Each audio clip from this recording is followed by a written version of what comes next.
The rain came down sideways that Christmas night, the kind of cold, mean rain that soaks straight through your bones. Mary pressed her thin palms against the fogged-up window of the SUV, watching the city lights fade behind them like memories nobody wanted anymore. At 83 years old, she had lived through wars, recessions, funerals, and heartbreak. But something about this drive felt different, wrong. Arthur sat beside her, shoulders hunched, hands folded together like he was holding himself in one piece. 62 years of marriage had taught them how to talk without words. One glance between them was enough to say it all. Something ain't right.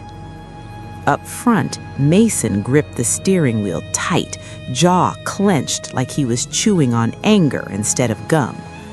Harper sat in the passenger seat scrolling through her phone, face glowing blue from the screen, totally checked out. Caleb and Emily were in the middle row, staring anywhere but at their parents. Nobody talked. Mary cleared her throat. "So where exactly are we headed, sweetheart?" Mason didn't even look back. "We already told you, Mom. We gotta take care of something." His tone stung, cold, flat, nothing like the boy who used to crawl into her lap during thunderstorms. Arthur leaned forward slightly. "You said we were having Christmas dinner together." "Plans change," Mason muttered. The road narrowed. Trees crowded closer, their bare branches clawing at the sky like warning signs. Streetlights disappeared one by one until there was nothing but darkness and the slap of metal against metal. Mary's stomach twisted. Earlier that morning replayed in her head like a bad dream. Mason showing up unannounced, black trash bags tossed onto their kitchen table. "You've got an hour," he'd said. "Anything that doesn't fit gets tossed." She remembered Harper grabbing Arthur's old war medals and her handwritten recipe book, snatching them like junk mail. "This stuff is useless, junk for expired people." That word echoed again now. Expired. Arthur reached for Mary's hand, his fingers rough and crooked from decades of construction work. He squeezed once, steady, protective.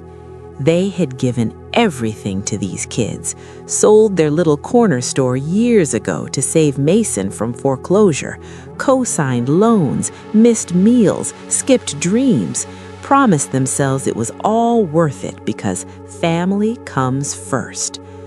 The SUV slowed, then stopped, in the middle of nowhere. Rain pounded harder, drowning the silence. Mary's voice shook. "Why are we stopping?" Mason killed the engine, turned around slowly. "We talked, all of us, and we made a decision." Arthur felt it in his chest before the words even landed. Harper finally turned around, lips curled into a tight smile. "You're costing us too much. Money, time, energy." Caleb added, calm like he rehearsed it in the mirror. "We didn't ask you to sacrifice your whole lives. That was your choice." Emily spoke last, quiet but sharp. "There's a shelter not far from here." Mary's breath caught. "A shelter? For us?" Mason opened the trunk, tossed 2 small suitcases into the mud, then threw an envelope after them. $200. That's more than fair. Rain soaked everything. Clothes, memories, dignity. As the SUV door slammed shut, Mary felt the world crack open beneath her feet. and she had no idea that somewhere out there, someone from their past was desperately searching for them, someone whose gratitude was about to flip this nightmare upside down. But what Mary and Arthur didn't know, standing there shaking in the rain, was that a single act of kindness from 40 years ago was about to come back with a vengeance, and their children were about to regret everything. The SUV didn't hesitate.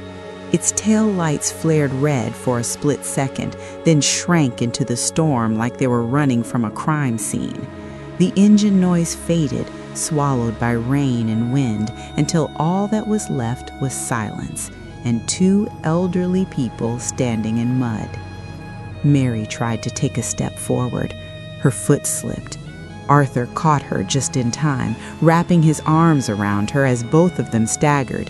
The cold hit hard now. No car doors, no heat, no illusion of safety, just rain drilling into their clothes like needles. "Arthur," Mary whispered, her voice breaking completely now. "They didn't even look back." Arthur didn't answer. He couldn't. His chest felt like it was being crushed from the inside out. The suitcases lay open in the mud. Mary's clothes soaked through instantly. A sweater she'd owned for over 20 years clung to the ground like it didn't want to leave either. Arthur bent down slowly, knees screaming in protest, and picked up the envelope. It was already soggy.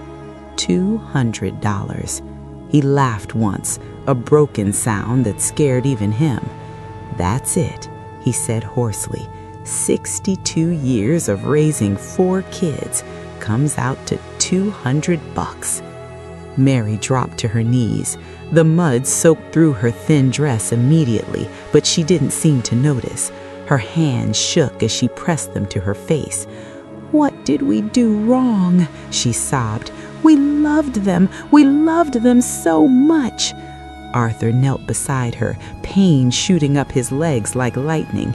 His body wasn't built for moments like this anymore, but he didn't care. He wrapped her up, pulling her close as rain flattened his hair and soaked his jacket. "I don't know. I swear to God, Mary, I don't know." The cold was dangerous now. Arthur knew that. Hypothermia didn't care about heartbreak or Christmas or old age. It just crept in quiet and finished the job. "We can't stay here," he said, forcing himself upright. "We gotta move." Mary nodded weakly, though her eyes looked empty, like something had switched off inside her. They gathered what they could, 2 ruined suitcases, the useless envelope, and started walking. Each step hurt. Mary's shoes were already torn before tonight. Now water filled them completely. Her feet burned, then went numb. Arthur's back felt like it might snap in half, every step sending shocks through his spine. The road stretched on endlessly, a black ribbon with no destination. Mary's mind drifted, memories crashing in waves she couldn't stop.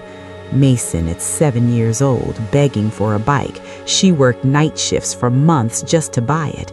Harper in a hospital bed, tubes everywhere, Mary sleeping in a chair for weeks. Caleb gasping for air during asthma attacks, Arthur racing through red lights to get him to the ER. Emily struggling in school, therapy sessions they couldn't afford but paid for anyway. All of it. For this. Arthur stopped suddenly. His breath came out ragged. "There," he said, pointing. A flicker of light. Far ahead. Mary squinted through the rain. At first she thought she imagined it, but no, there it was. A small gas station, old and tired looking, but glowing like a miracle. They pushed forward on pure willpower. When they finally reached the door, Arthur barely managed to pull it open. A chime rang. Warm air rushed out. Mary nearly collapsed. Behind the counter stood a young man with tattooed arms and tired eyes. He stared at them like they were ghosts. "Holy hell," he said. "What happened to you?"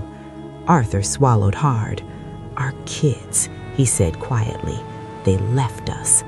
The young man's face changed instantly, and in that moment, Mary didn't know it yet, but this stranger was about to do more for them in one night than their own children had done in years. But while Mary and Arthur were finally out of the rain, far away across the city, someone else had just realized they were missing and was racing against time to find them before it was too late. The heat inside the gas station felt unreal. Mary's knees buckled the moment the warm air hit her face. Arthur caught her again, same way he always had, like muscle memory never forgets, even when the body is worn out. "Easy, easy," he murmured. The young man behind the counter rushed over, pushing the door closed with his foot to keep the cold out. "Sit down, please, both of you." They didn't argue. Mary collapsed onto a plastic chair, hands shaking so bad she couldn't unclench them. Arthur lowered himself beside her, biting back a groan as his joints screamed. The young man grabbed a stack of paper towels and handed them over. "Name's Justin," he said. "You look like you walked through hell." Arthur managed a weak nod. "Feels about right." Justin glanced at their soaked clothes, the mud-caked shoes, the haunted look in their eyes. "I'm guessing this wasn't some bad road trip." Mary tried to speak. Nothing came out. Arthur cleared his throat. "Our kids, they dropped us off, said we're a burden." Justin froze. "On Christmas?" he asked quietly. Arthur nodded once. Justin didn't swear, didn't roll his eyes, didn't question it. He just stood there for a moment like he was processing something heavy. "That's messed up," he said finally. "That's real messed up." He disappeared into the back and returned with 2 old blankets and a couple of steaming cups. "It's just coffee," he said, setting them down, "but it's hot." Mary wrapped her hands around the cup like it was life itself. The warmth seeped into her fingers, and suddenly she was crying again. Quiet, broken sobs she couldn't stop. Justin crouched in front of them. "You don't owe me an explanation," he said gently, "but you're not spending the night out there. Not happening." He led them into a small storage room behind the counter. Boxes lined the walls, but there was an old couch, a folding table, and a heater humming softly. "It ain't fancy," he said, rubbing the back of his neck, "but it's dry and safe." Arthur swallowed. "We don't have much money." Justin cut him off. "Didn't ask." Mary looked at him through tear-blurred eyes. "Why?"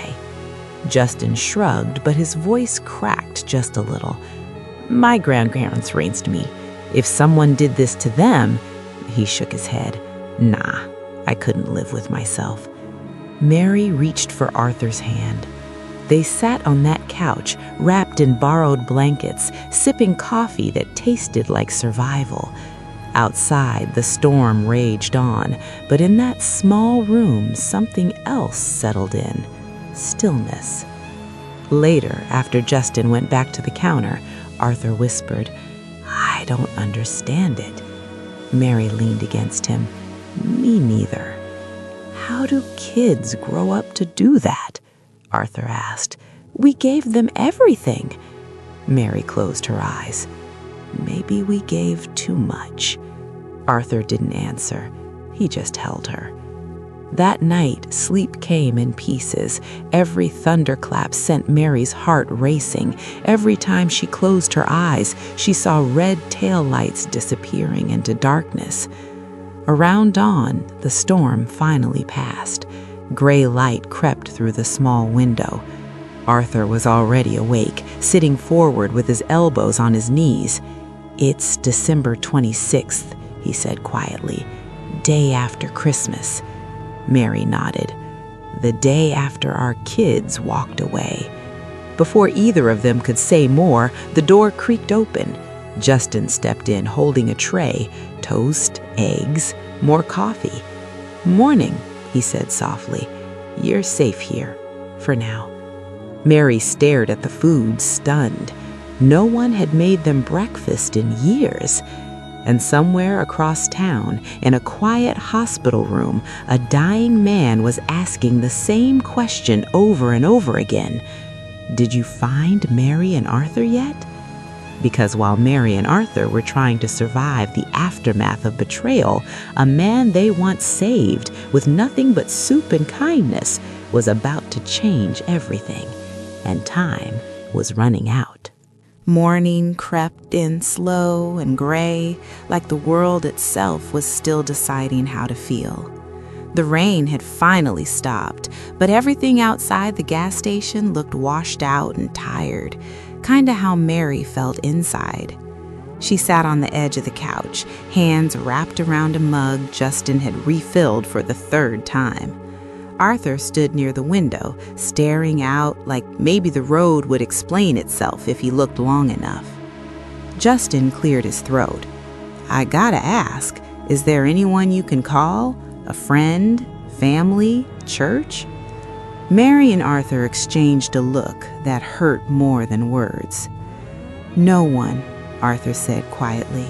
"Our whole life was our kids." Justin nodded slowly, like he'd already guessed that answer. "All right," he said. "Then here's the deal. You stay here as long as you need. I'll make some calls, see what resources are out there. We'll figure it out." Mary's eyes filled again. "You've already done too much." Justin smiled, but there was something firm behind it. "Nah, this is just being human."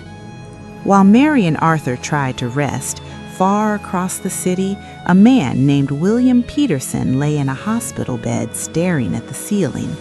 His breathing was shallow. The machines around him beeped steady and unforgiving.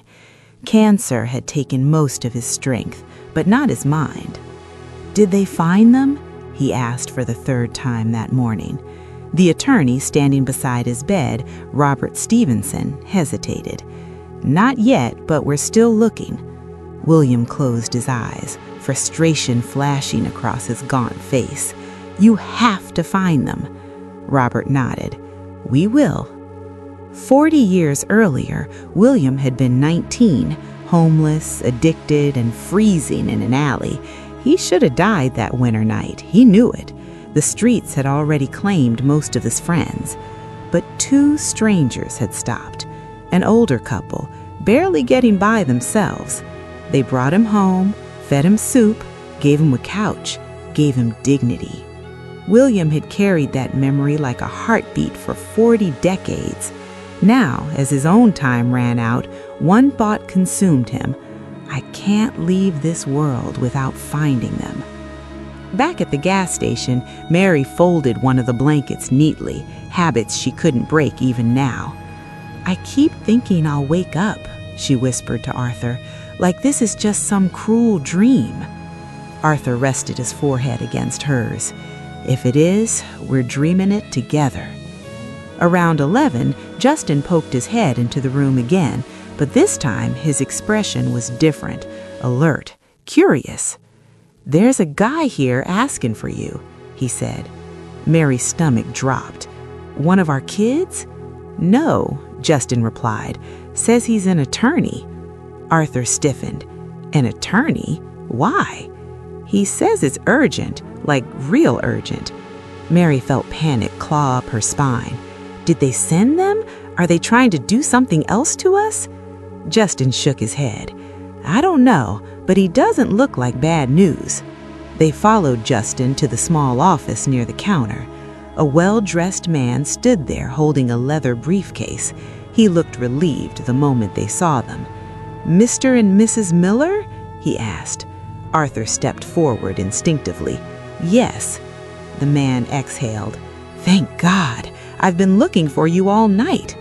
Mary's heart pounded. "Why?" The attorney opened his briefcase and pulled out a folder thick with documents. "Because," he said carefully, "a man who never forgot your kindness made sure I found you before it was too late."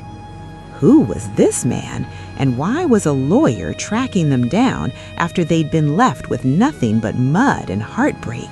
Mary's hands trembled as she lowered herself into the chair across from the attorney. Arthur stayed standing, protective instinct kicking in like it always had, even now, even broke, even exhausted. "My name is Robert Stevenson," the man said, setting his briefcase on the desk. "I'm an estate attorney, and I owe you both an explanation." Arthur didn't sit. "Start talking." Robert nodded, respectful. "Yesterday evening, I went to the apartment where your children said you lived. The neighbors told me you were forced out. I checked hospitals, shelters, police stations, all night. This morning, I called every gas station within 50 miles. Justin let out a low whistle. "Damn." Mary swallowed. "Why would anyone go through all that? For us?" Robert paused, choosing his words carefully. "Because a man named William Peterson asked me to." The name hit Mary like a quiet echo. William. Her brows knit together. "William what?" Robert's eyes lit slightly. "You remember." Mary's breath caught. The memory rushed in uninvited. Snow piled high on sidewalks. Arthur coming home late one night with a skinny, shaking kid barely standing upright. "The boy from the alley," she whispered. Arthur stiffened. "The one with the cough?" Robert nodded. "That's him." Mary's hand flew to her mouth. "We thought he died." "No," Robert said gently. "He lived. Because of you." The room went silent. Robert opened the folder and continued. "William was 19, homeless, addicted, freezing. He told me he was hours from death that night you found him, but instead you took him in, fed him, let him sleep on your couch, helped him get clean." Mary's eyes filled. "I made him tomato soup," she said softly. "He couldn't even hold the spoon." Arthur added quietly, "I gave him my winter coat, walked to work in a flannel for months." Robert smiled sadly. He remembered every detail. Justin leaned against the wall, arms crossed, completely locked in. "William stayed with you 8 months, Robert continued. Then he got a job, went back to school, built a company from the ground up, sold it years later for a fortune." Mary shook her head slowly. "No, that can't be." "It is," Robert said. "William passed away 2 weeks ago. Cancer." Arthur closed his eyes. "But before he died," Robert went on, "he made one thing very clear. He wanted to find the 2 people who saved his life. He wanted to make sure you were taken care of." Robert slid a document across the desk. "This is his will." Mary stared at the paper like it might burst into flames. Arthur's voice barely came out. What does it say?" Robert met their eyes directly. "William left you his entire estate." The room tilted. Mary felt dizzy. "How much?" Robert didn't hesitate. "After taxes and fees, just over $8 million, a paid-off home, a vehicle, and a medical trust to cover you for life." Justin let out a sharp breath. "No way!"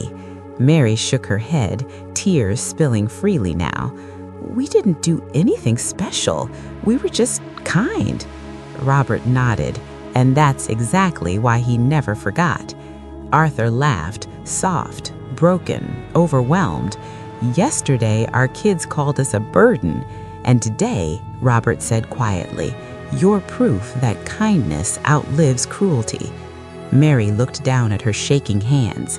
Somewhere deep inside her chest, the pain was still there, but for the first time since that road last night, something else appeared beside it. Justice.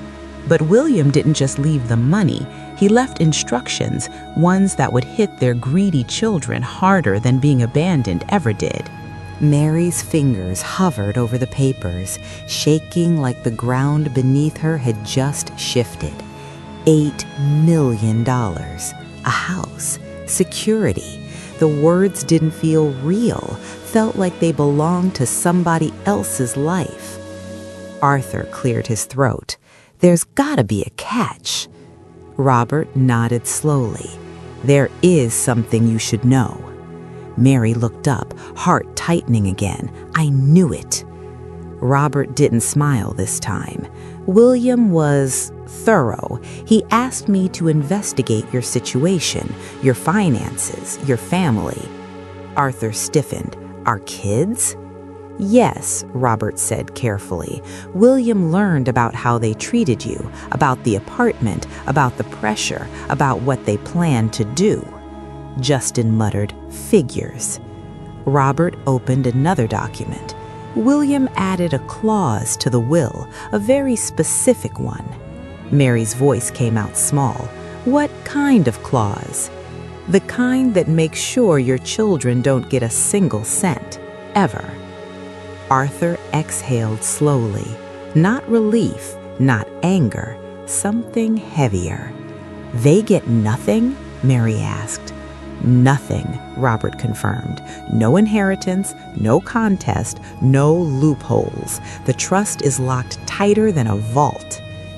Mary pressed her lips together.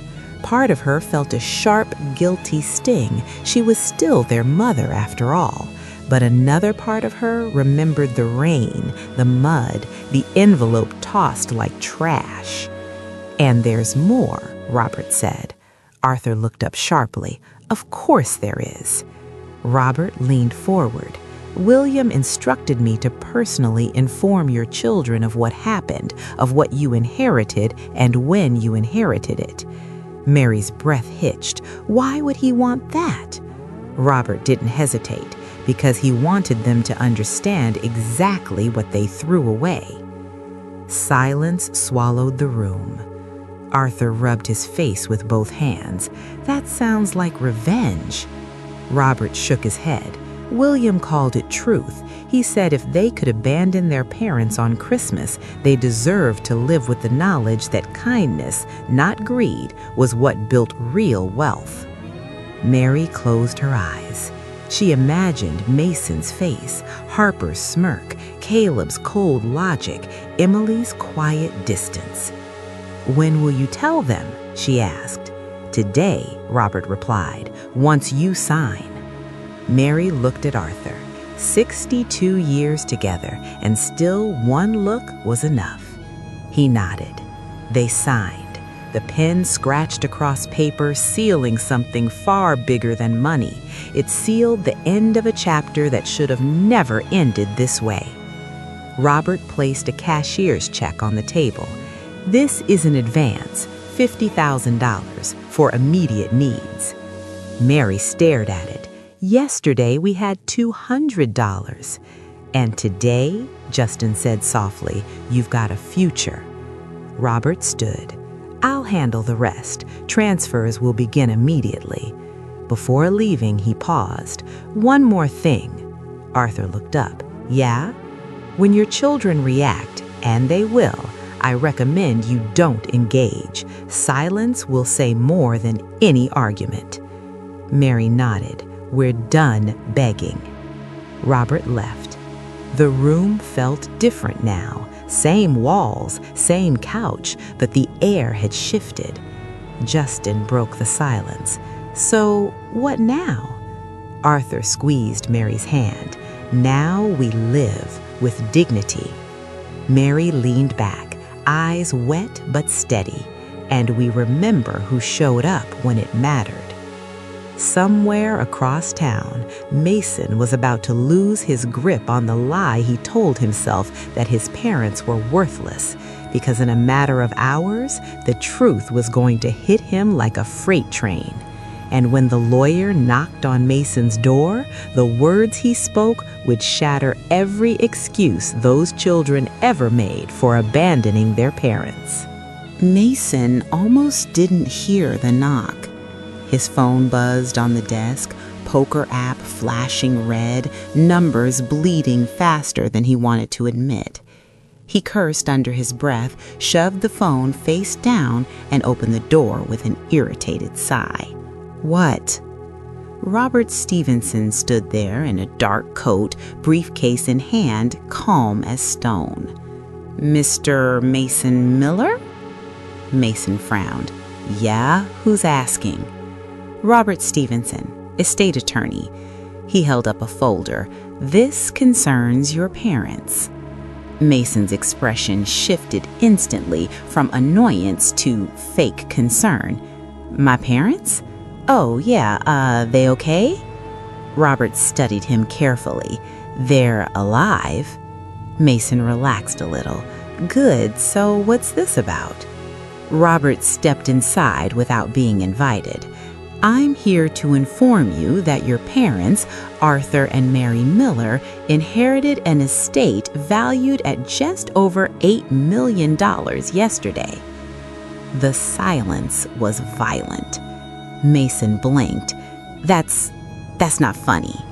Robert didn't blink back. "I'm not joking." The color drained from Mason's face. $8 million? That's impossible. They're broke." "They were," Robert corrected, "until the man whose life they saved 40 years ago passed away." Mason laughed sharply. "They didn't save anyone. They exaggerate everything." Robert opened the folder and placed documents on the table.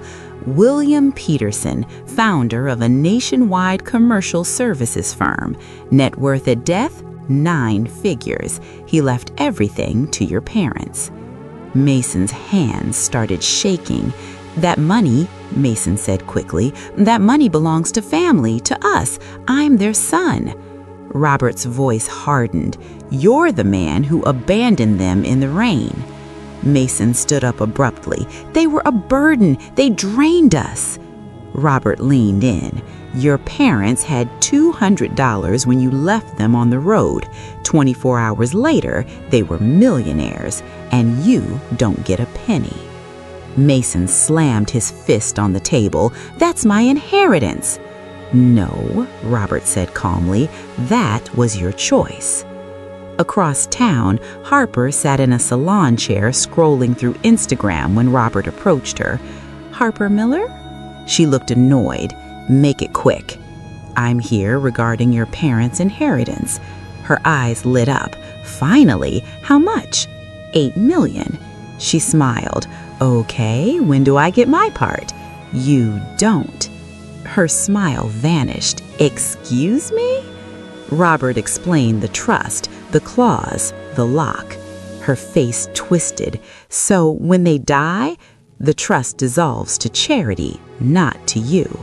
Harper stood up so fast the chair rolled back. "Those selfish old fools stole my future." "They gave it to someone else years ago. You just didn't notice." Caleb reacted differently, cool, calculated. He argued logic, laws, rights. Robert shut him down with paperwork. Emily cried. For a moment, it almost looked like regret. Then her husband mentioned lawsuits. She said nothing. Back at the gas station, Mary sat quietly while Robert later summarized it all. She didn't ask for details, didn't need them. Arthur took her hand. "We did the right thing." Mary nodded. "We're done chasing people who already walked away." Outside, the sun dipped low, and inside Mason's chest, panic grew, because money can vanish, but consequences don't. But while the children spiraled, Mary and Arthur were about to step into a home chosen just for them and discover a letter that would finally explain why kindness always comes back around. The car slowed as it turned onto a quiet street lined with tall trees and old stone lamps. Mary pressed her face to the window, unsure if she was allowed to hope yet. The houses here weren't flashy, but they felt solid, peaceful, like places where life happens slowly. Robert pulled into the driveway of a soft blue house with white shutters and a view that stopped Mary's breath cold. A lake, still, glassy, calm. Arthur got out first, standing there like he needed permission to believe what he was seeing. This is ours? Robert smiled. It's been yours for 2 weeks. Mary's hand flew to her chest. 2 weeks? He bought it before he passed, Robert said, specifically for you. The front door opened easily. Inside, warmth wrapped around them, not just heat, but comfort. Everything felt intentional. The furniture wasn't fancy, but it was sturdy. The colors were soft. The floors were safe to walk on. No stairs they had to climb. Mary noticed the little things first. Grab bars in the bathroom, a bedroom on the main floor, cabinets that didn't require stretching. He thought of everything, she whispered. Arthur ran his hand along the back of a chair. Who does this for someone they barely knew? Robert answered gently, someone who never forgot what you did when it mattered. They moved slowly through the house like visitors in a sacred place. When Mary opened the bedroom doors that led to the patio, she froze. On the nightstand sat an envelope. Her name was written on it. With shaking hands, she opened it and began to read out loud. Dear Mary and Arthur, if you're standing in this house, then I finally found you. 40 years ago, you gave a stranger dignity when the world treated him like trash. You didn't ask who I was or what I could give back. You just helped. Everything I became started on your couch with tomato soup and a coat I didn't deserve. Mary had to stop. Tears blurred the words. Arthur swallowed hard. She continued, I built my life trying to be the kind of man you showed me how to be. I told my children your story so they'd know what real kindness looks like. This house is not payment, it's gratitude. Live here in peace. You earned that. Mary lowered the letter, hands shaking. He remembered, she whispered. All this time he remembered. Arthur wrapped his arms around her. So did the universe, apparently. That night, they slept in a real bed for the first time in years. Clean sheets, quiet air, no fear of being asked to leave. But peace doesn't erase pain overnight. Mary woke just before dawn, staring at the ceiling. Do you think it still hurts this much in the morning? She asked softly. Arthur reached for her hand. Yeah, he admitted, but now it hurts somewhere safe. Down the hall, boxes waited to be unpacked, a future waited to be lived. And somewhere across the city, Mason sat alone at his kitchen table, staring at bills he could no longer outrun, realizing too late that the people he discarded were the only ones who ever showed him real love. But just when Mary and Arthur thought the storm was finally over, a desperate call would test whether forgiveness still had a place in their hearts. The phone rang just after lunch. Mary was standing in the kitchen, staring at the lake through the window like she was trying to memorize peace before it disappeared. The sound of the ringtone cut through the quiet so sharply that her heart jumped. Arthur looked up from the table. You gonna get that? Mary hesitated. Nobody ever called them anymore. She picked it up slowly. Hello? Silence. Then a voice she knew too well. Mom? Mary's breath caught like she'd been punched in the chest. Emily? Arthur stood instantly, eyes locked on her face. I didn't think you'd answer, Emily said. Her voice sounded small, unsteady. I didn't know who else to call. Mary closed her eyes. For a second, she was back in the rain again, back on that road. What do you want, Emily? She asked quietly. There was a sniffle on the other end. I heard what happened, about the inheritance, about everything. Mary said nothing. "I messed up," Emily rushed on. "I should have stopped them. I should have said something that night. I hate myself for it." Arthur shook his head slowly, already knowing where this was going. Emily continued, "My husband says we should fight it, that it's not fair. But I don't want that. I just want to see you, please." Mary felt tears burn behind her eyes, not the soft kind, but the painful ones. "You watched us get left on the road," Mary said. "You didn't say a word." "I was scared," Emily whispered. "I didn't know how to stand up to them." Mary's voice hardened. "Arthur and I were scared too, and you were our parents." The line went quiet. Arthur gently placed a hand over the phone. "Ask her why she's really calling." Mary swallowed. "Emily? Are you calling because you miss us or because you found out we have money?" The silence this time was answer enough. Emily finally spoke, voice cracking. "I don't know anymore." Mary closed her eyes. "That's your answer," Arthur said softly but firmly. Mary felt something shift inside her. Not anger, not hate, acceptance. "We love you," Mary said. "That never stopped. But love doesn't mean letting people hurt us again." Emily started crying openly now. "So that's it?" Mary nodded, even though Emily couldn't see it. "For now, yes." She ended the call gently. Arthur wrapped his arms around her as she finally let the tears fall. "That was the hardest thing you've ever done," he said. Mary leaned into him. "No, the hardest thing was realizing my children are strangers."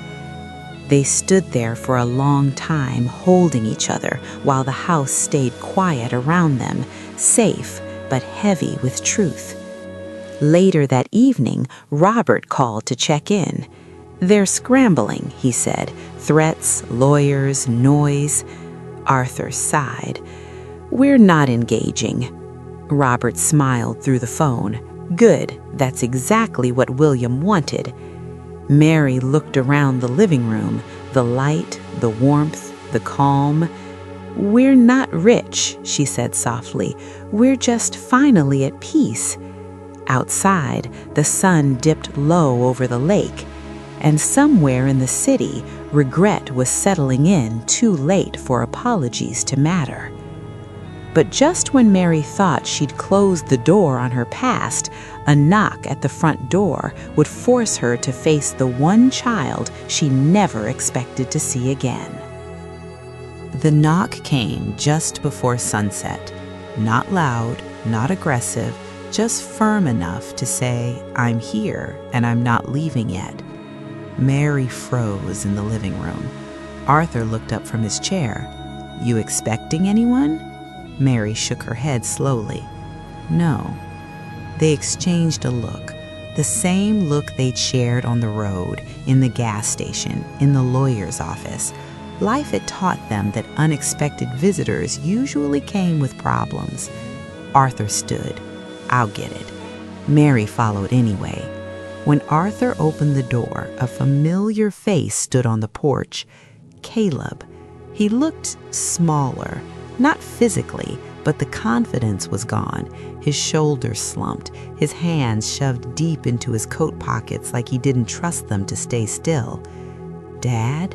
he said quietly. "Mom?" Mary's chest tightened. "Why are you here?" Caleb swallowed. "I needed to see you in person." Arthur didn't step aside. "Say what you came to say." Caleb glanced behind them, taking in the house, the lake, the warmth, the peace. His jaw tightened. "So it's true," he muttered. "All of it?" Mary crossed her arms. "Yes." Caleb ran a hand through his hair. "I didn't know about the guy, the one you helped. I swear, if I had, if you had known we were worth millions, you wouldn't have left us," Mary cut in. The words landed hard. Caleb flinched. That's not fair. Arthur stepped forward now. What's not fair is abandoning your parents on Christmas. Silence stretched. Caleb exhaled sharply. I didn't want it to happen like that. But you let it happen, Mary said. Caleb nodded. Yeah, I did. He finally looked at them, really looked, and something cracked in his face. I thought being practical meant being cold. I told myself you were strong, that you'd land on your feet. Mary's voice was steady. We landed in the mud. Caleb's eyes filled. I know. Arthur studied him for a long moment. Why are you really here? Caleb hesitated, then, because I can't sleep, because I keep hearing Mom cry in my head, because I don't want to be the kind of man who did that and just moved on. Mary searched his face. She wanted to believe him. God, she wanted to. But want didn't change facts. Caleb, she said gently, regret doesn't undo damage. He nodded slowly. I know. I'm not here for money. Arthur raised an eyebrow. Then what? Caleb's voice broke. I'm here to say I'm sorry and that I don't expect forgiveness. Mary felt tears sting, but she didn't let them fall. We accept your apology, but forgiveness? That takes time and boundaries. Caleb nodded. I understand. Arthur opened the door wider. You can stay for coffee. 10 minutes. Caleb looked stunned. Really? Don't read into it, Arthur said. It's not a reset. It's just decency. They sat at the table, awkward and quiet. 10 minutes stretched into 20. Nobody talked about money. Nobody talked about lawyers. When Caleb left, he hugged Mary gently, like he was afraid she might disappear. After the door closed, Mary sank into a chair. That was hard, Arthur said. Mary nodded, but necessary. Outside, the lake reflected the fading sky, and somewhere else in the city, Mason was planning his next move, one that would force Mary and Arthur to make a decision that money couldn't solve. Because when greed turns into desperation, it doesn't knock politely, it crashes through the door. The crash came at 2:17 a.m. Not a knock, not a doorbell, a slam so violent it rattled the windows and sent Mary bolting upright in bed, heart hammering like it wanted out. Arthur was already on his feet, instincts kicking in before fear had time to settle. Stay here, he whispered, but Mary followed anyway. The front porch light flicked on, flooding the entryway in harsh yellow. Arthur opened the door just enough to see Mason. Disheveled, eyes bloodshot, jacket half-zipped, panic pouring off him like sweat. You gotta help me, right now. Arthur didn't move. It's the middle of the night. Mason laughed, a sharp, ugly sound. Yeah, so is Christmas. Mary felt the old wound tear open. What do you want? She asked, voice steady but cold. Mason shoved a folded stack of papers forward. I'm drowning. Debts. Bad ones. I just need a loan. Temporary. Arthur stared at the papers, then at his son. You abandoned us. Mason's jaw clenched. I made a call. Big deal. Mary stepped closer.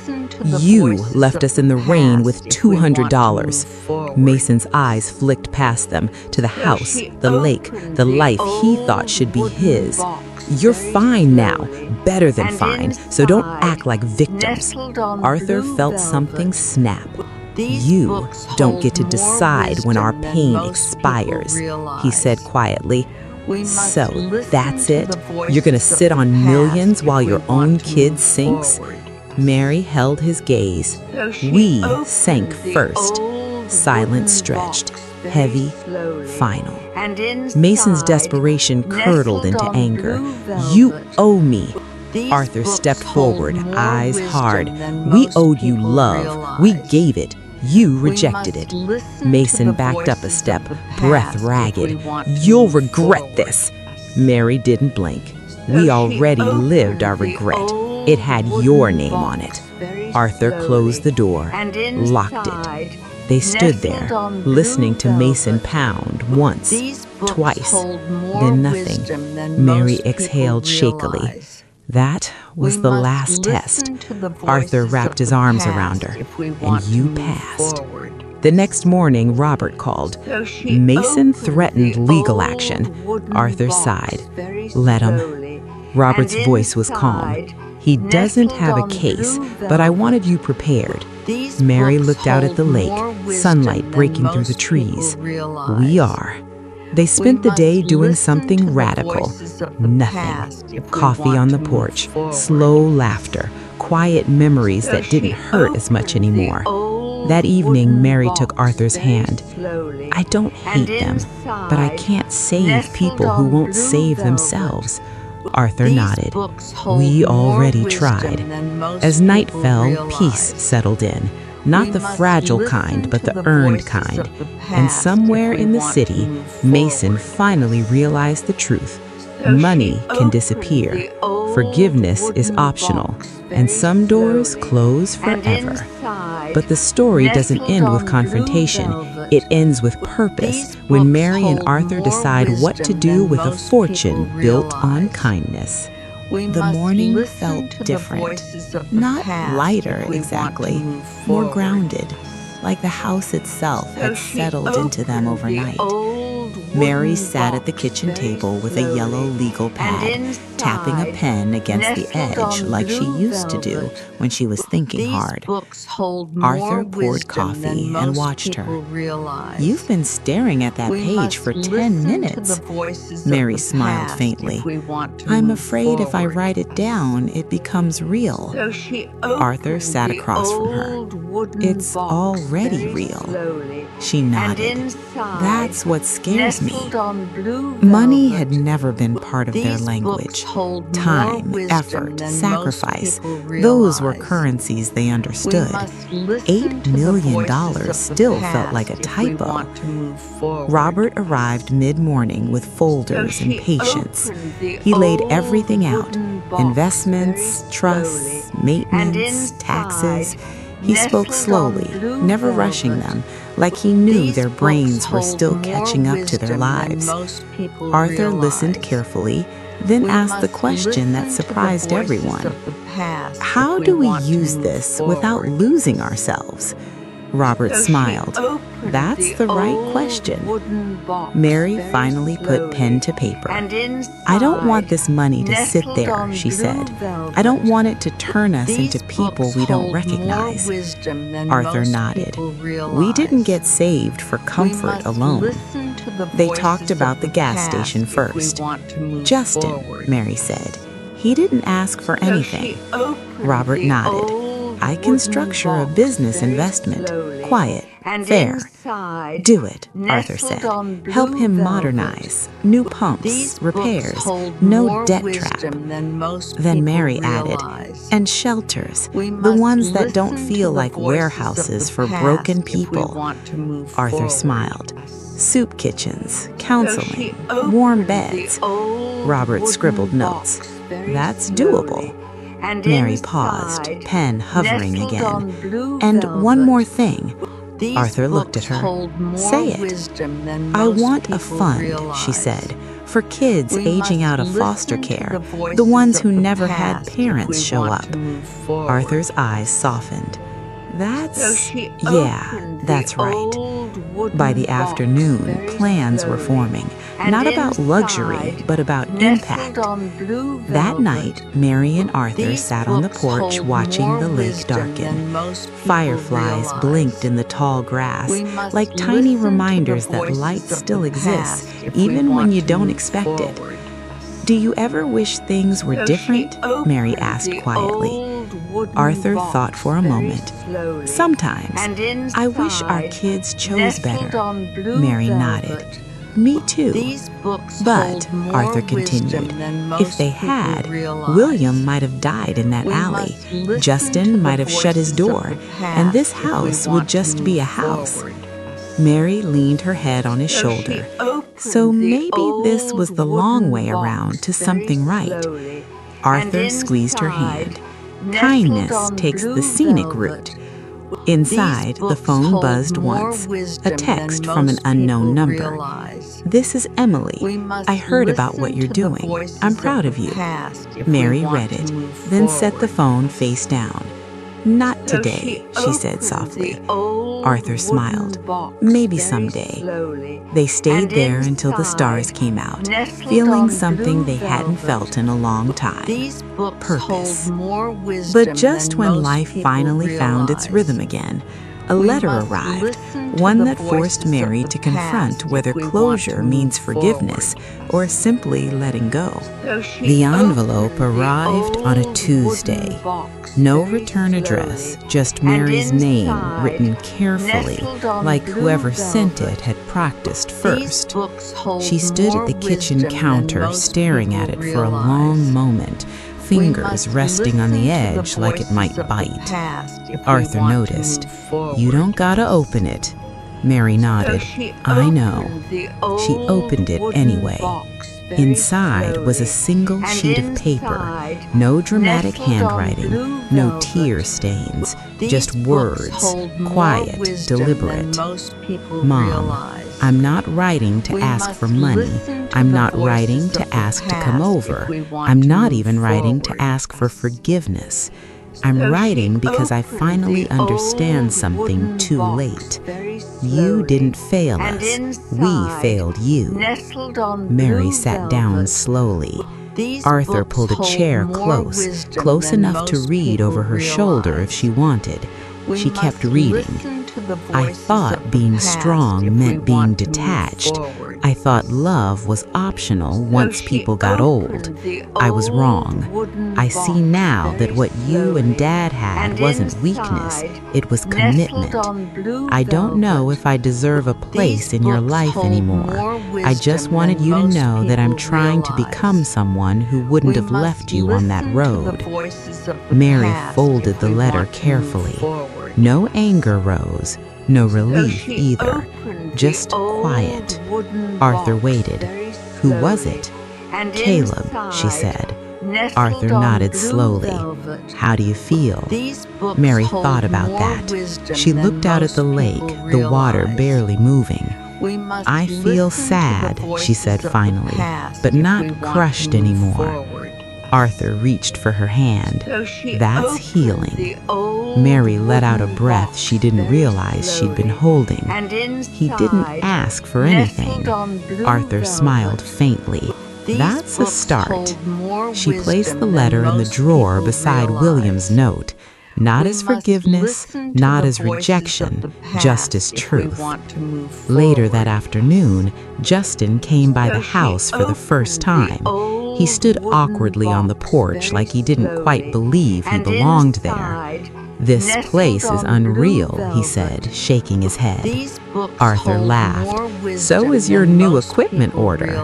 Justin grinned, then grew serious. "I don't know how to thank you." Mary shook her head. "You already did that night." They sat together on the porch, three people connected by one choice to care when it would have been easier not to. That evening, Mary lit a small candle by the window. "For William," Arthur said. Mary nodded. "For the kid in the alley, for the man he became."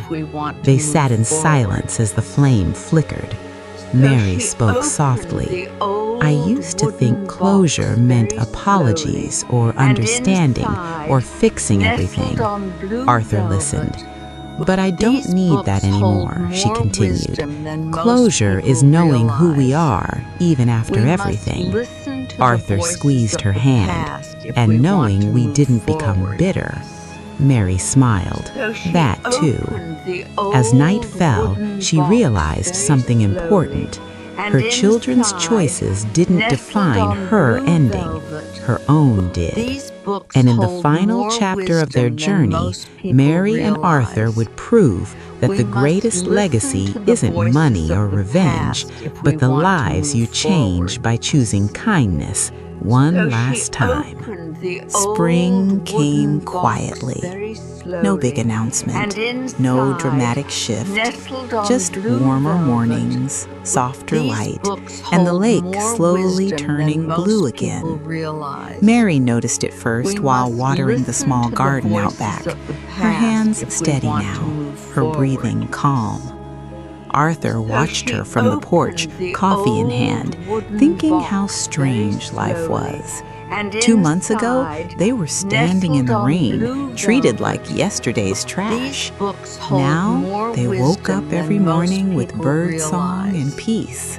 Not happiness all the time, but peace. They didn't rush life anymore. No schedules packed with other people's expectations. No waiting for phone calls that never came. They moved slow, on purpose. The community center opened on a Wednesday. It wasn't flashy. No banners, no big speeches. Just a warm building with clean beds, counseling rooms, and a kitchen that smelled like soup. Real soup, the kind that fills you up inside, not just in your stomach. Mary stood in the doorway watching people come in, some embarrassed, some exhausted, some just grateful someone opened the door. Justin ran the front desk now, smiling like a man who finally believed things could work out. When he caught Mary's eye, he nodded. Quiet thanks, no words needed. Arthur leaned in. You okay? Mary nodded. Yeah, I just realized something. What? This place? She gestured around.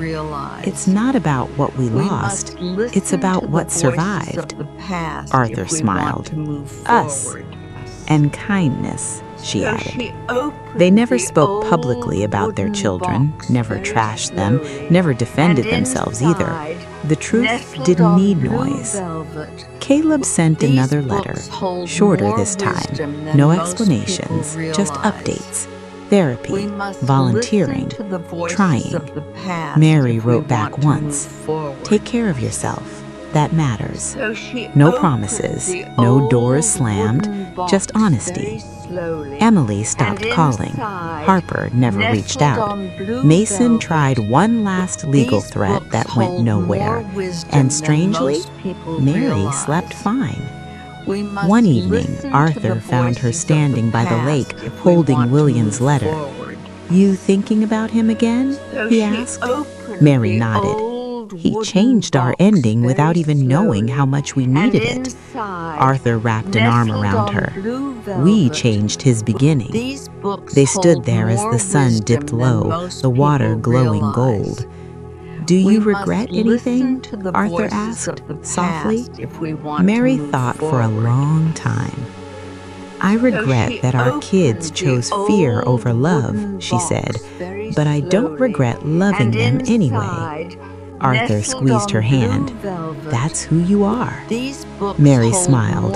That's who we are. Months later, a small plaque was placed near the entrance of the center. No names in bold, just words. In honor of the quiet kindness that saves lives. Mary ran her fingers over it once, then walked inside to help serve dinner. Because that's the thing nobody tells you. Money fades, revenge feels empty, but kindness echoes. It echoes through strangers who open doors, through people who get second chances, through lives rebuilt from nothing. And long after the rain stops, long after the road is forgotten, that echo is what remains. Thank you for watching this journey of pain, kindness, and truth. If this story touched your heart, please hit like and subscribe so you don't miss the next story.